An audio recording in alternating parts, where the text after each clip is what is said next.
अस्सलाम वालेकुम। आज ये servlet versus spring boot series का एपिसोड 1 का पार्ट 2 है। और अगर आपने पार्ट 1 नहीं देखा है तो ऊपर आई बटन पे वीडियो शो हो रही होंगी या फिर चैनल पे जाके ज़रूर देखिए। चलिए अब हम थोड़ा हिस्ट्री की तरफ चलते हैं। जैसे कि हम सब जानते हैं, हर टेक्नोलॉजी का एक बैकग्राउंड होता है, उसी की उसकी एक जर्नी होती है। और उसी तरह से सर्वलेट का भी एक शानदार इतिहास था। आपको पता है, आज से 27 साल पहले 27 ईयर्स अगो 1997 में सर्वलेट का पहला वर्जन रिलीज़ किया गया था। सोचिए ज़रा, 90s के दौरान वेब एप्लीकेशन को हैंडल करना कितना चैलेंजिंग होता था। उस वक्त जो वेब डेवलपमेंट होती थी वो CGI स्क्रिप्ट के ज़रिए होती थी। CGI के स्क्रिप्ट को हर रिक्वेस्ट के लिए सेपरेट प्रोसेस बनाना पड़ता था, जिससे परफॉर्मेंस काफ़ी स्लो हो जाती थी। तो आप समझ रहे होंगे, जब एक यूज़र ने कोई पेज रिक्वेस्ट किया तो सर्वर को हर रिक्वेस्ट के लिए एक नई प्रोसेस बनानी पड़ती थी। मतलब अगर एक ही सर्वर पे बहुत सारी रिक्वेस्ट आती थी तो सिस्टम हैंग होने लगता था या स्लो हो जाता था। और फ्लेक्सिबिलिटी की तो बात ही मत करो, वो तो बहुत ही लिमिटेड होती थी। स्केलेबिलिटी की भी प्रॉब्लम थी। वेब एप्लीकेशन या वेब डेवलपमेंट ग्रो कर रही थी, और इसी प्रेशर में जावा ने एक बेटर सॉल्यूशन इंट्रोड्यूस किया, जो था सर्वलेट्स। अब थोड़ा इसको और गहराई से समझते हैं। सर्वलेट टेक्नोलॉजी किसी एक इंसान का आइडिया नहीं था। ये सन माइक्रोसिस्टम के जावा कम्युनिटी प्रोसेस का हिस्सा था। जब जावा प्रोग्रामिंग लैंग्वेज का राइज हो रहा था, तब लोगों को एक ऐसा फ्रेमवर्क की ज़रूरत थी जो वेब एप्लीकेशन को सिर्फ स्केलेबल ही नहीं बल्कि मेंटेनेबल भी बना सके। CGI से हटके सर्वलेट ने जावा के कुछ अमेजिंग फीचर्स का यूज़ किया, जैसे गार्बेज कलेक्शन, मेमोरी मैनेजमेंट और मल्टी थ्रेडिंग। इसमें इंटरेस्टिंग बात यह थी कि जावा ने मल्टी थ्रेडिंग का कॉन्सेप्ट यूज़ किया, जो CGI स्क्रिप्ट के प्रोसेस बेस अप्रोच से काफ़ी डिफरेंट था। मतलब एक ही सर्वलेट मल्टीपल रिक्वेस्ट को हैंडल कर सकता था बिना नई प्रोसेस क्रिएट किए। यही फीचर इसको CGI के कंपैरिजन में ज़्यादा इफ़िशिएंट बनाता है। सोचिए, जब वेब एप्लीकेशन बढ़ती जा रही थी और लोगों को रियल टाइम अपडेट चाहिए था, तो सर्वलेट ने उनको सब हैंडल करना पॉसिबल बनाया। सर्वलेट का पहला वर्जन जावा सर्वलेट 2.0 था, और इसमें बेसिक रिक्वेस्ट रिस्पॉन्स मॉडल को इम्प्लीमेंट किया गया था। ये बेसिक कॉन्सेप्ट अभी भी वेब एप्लीकेशन में यूज़ होते हैं।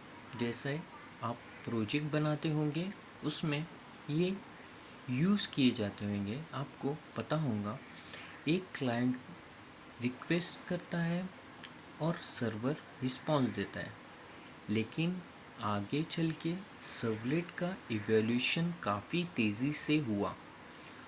2.2 वर्जन में वेब XML का इंट्रोडक्शन हुआ।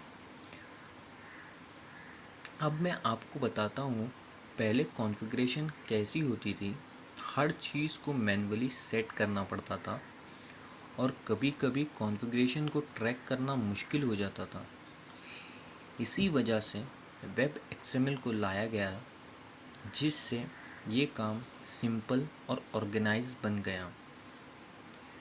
फिर आया सर्वलेट 2.3 और ये वर्जन वेब डेवलपमेंट के लिए एक बड़ा लीप था।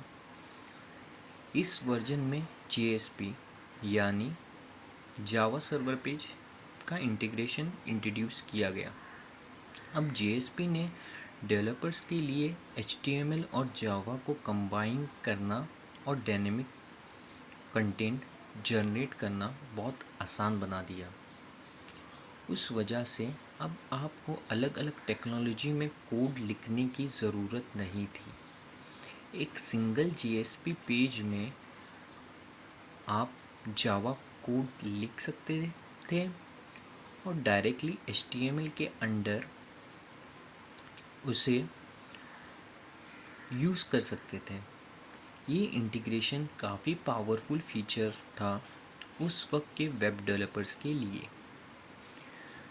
सर्वलेट का इवोल्यूशन यही नहीं रुका, बल्कि सर्वलेट 3.0 का आना एक और इम्पोर्टेंट माइलस्टोन था। सबसे बड़ा चेंज था एनोटेशन का सपोर्ट, जो आप स्प्रिंग और स्प्रिंग बूट में भी यूज़ करते होंगे। पहले हमें वेब एक्सएमएल के थ्रू मैन्युअली हर सर्वलेट कॉन्फ़िगर करना पड़ता था और कॉन्फ़िगरेशन एरर होने का चांसेस भी होता था। लेकिन एनोटेशन के आने के बाद ये काम काफ़ी कन्वीनियंट हो गया। बस आप अपने कोड में एक एनोटेशन लगा दीजिए और सर्वलेट रेडी हो गया। यही अब डेवलपमेंट ज़्यादा फास्ट हो गई और एरर होने के चांसेस भी कम हो गए। अब अगर हम आज के टाइम की बात करें, सर्वलेट 4.0 जावा EE 8 के साथ रिलीज़ हुआ।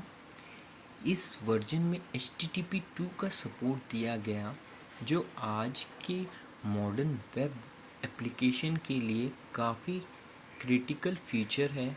HTTP2 एक न्यू वर्जन है HTTP प्रोटोकॉल का, जो वेब पेजेस की लोडिंग स्पीड को काफ़ी इन्हेंस करता है।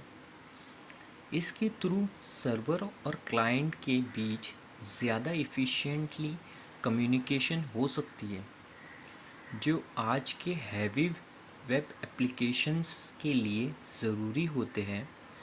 परफॉर्मेंस और सिक्योरिटी भी काफ़ी इन्हेंस हुई इसके थ्रू। अगर आप देखें तो सर्वलेट एक टेक्नोलॉजी है जो इवॉल्व होती रहती है। हर नए वर्जन में कुछ ना कुछ नया और ज़्यादा पावरफुल फीचर आता रहता है। मतलब 1997 में जो टेक्नोलॉजी शुरू हुई थी, जो मैं आपको पहले बताया, वो आज भी काम में आती है, बस नए फीचर्स के साथ। ये भी एक सोचने वाली बात है। लेकिन एक इम्पॉर्टेंट सवाल ये है कि आज के टाइम में जहाँ फ्रेमवर्क्स जैसे स्प्रिंग बूट, नोड.js या पाइथन के डैंगो का मार्केट में इतना डिमांड है, क्या सर्वलेट अब भी रिलेवेंट है? क्या लोग अब भी इसे उतना ही यूज़ करते हैं? दोस्तों, ये एक अहम पॉइंट है। मुझे ज़रूर बताएं आप क्या ओपिनियन रखते हैं।